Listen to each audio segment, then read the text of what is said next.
Hallo, wie geht's dir heute? Aujourd'hui, nous allons voir quelle est la différence entre das avec un seul S et das avec deux S.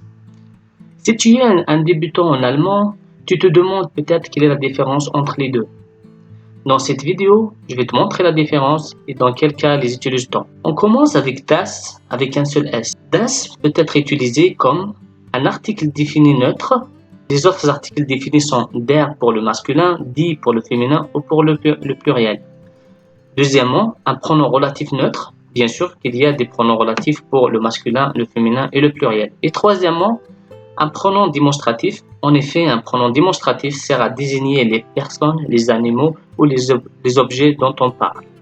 On commence par le premier, l'article défini neutre. Exemple, Das Buch ist spannend.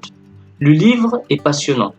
Das ici sert comme article défini neutre, puisque Buch est un nom neutre. Si c'était un film, on aurait dit Der Film ist spannend, puisque film est un nom masculin.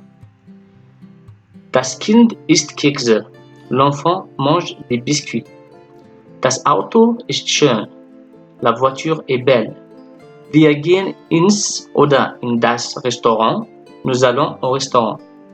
Was ist dir lieber? Das Fernsehen oder das Kino? Qu'est-ce que tu préfères? Regarder la télé ou le cinéma? Voilà le deuxième cas, pronom relatif neutre. Exemple, Das Buch, das ich lese, ist super. Le livre que je lis est super. Das ici a une fonction de relatif afin d'éviter une répétition. Das se réfère donc à das Buch. Achtung, attention. Avant un pronom relatif, il faut obligatoirement une virgule et le verbe se met à la fin de la phrase. On passe au deuxième exemple. Das Restaurant, das ich mag, ist geschlossen. Le restaurant que j'aime est fermé. Das Auto, das er fährt, ist ein BMW. La voiture qu'il conduit est une BMW.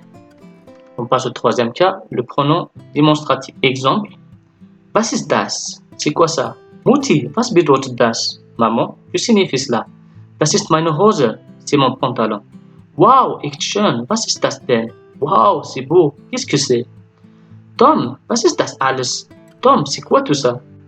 Maintenant, on va voir das comme conjonction de subordination. Donc, das avec deux S. Das peut être utilisé pour exprimer une idée, exprimer une opinion, rapporter un fait. Donc, das est toujours précédé par une expression ou par des verbes d'opinion comme je pense que, je crois que, j'estime que, je trouve que, j'imagine que, etc.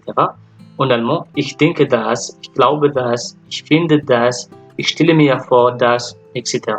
Le premier cas, exprimer une idée. Exemple, es ist wahr, dass die Erde rund ist. C'est vrai que la Terre est ronde. Deuxième exemple, ich denke, dass die Antwort richtig ist. Je pense que la réponse est juste.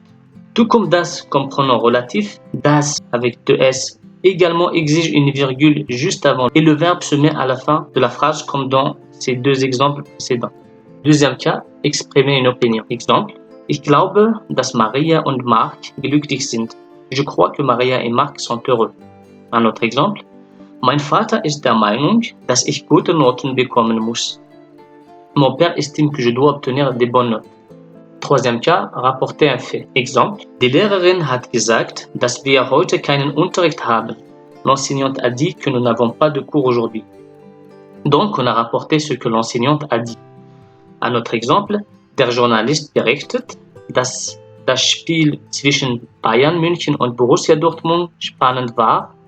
Le journaliste rapporte que le match entre Bayern Munich et Borussia Dortmund était passionnant. Und jetzt machen wir eine kleine Übung. Los geht's. Complète le texte avec das avec un seul S ou das avec deux S. Premier exemple, sie öffnet das Fenster, geschlossen war.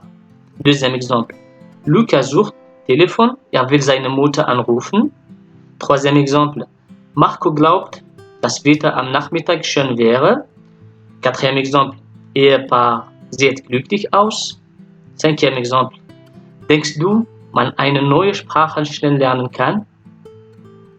Je te conseille de mettre la vidéo sur pause et faire l'exercice. Tout de suite après, je te donne la solution. Viel Glück. Lösung. Jetzt kommt die Lösung. Donc le premier exemple. Sie öffnet das Fenster, das geschlossen war. Il ouvre la fenêtre qui était fermée. Das dans cette phrase est un pronom relatif qui se réfère à das Fenster. Deuxième exemple. Luca sucht das Telefon. Er will seine Großmutter anrufen. Luca cherche le téléphone, il veut appeler sa grand-mère.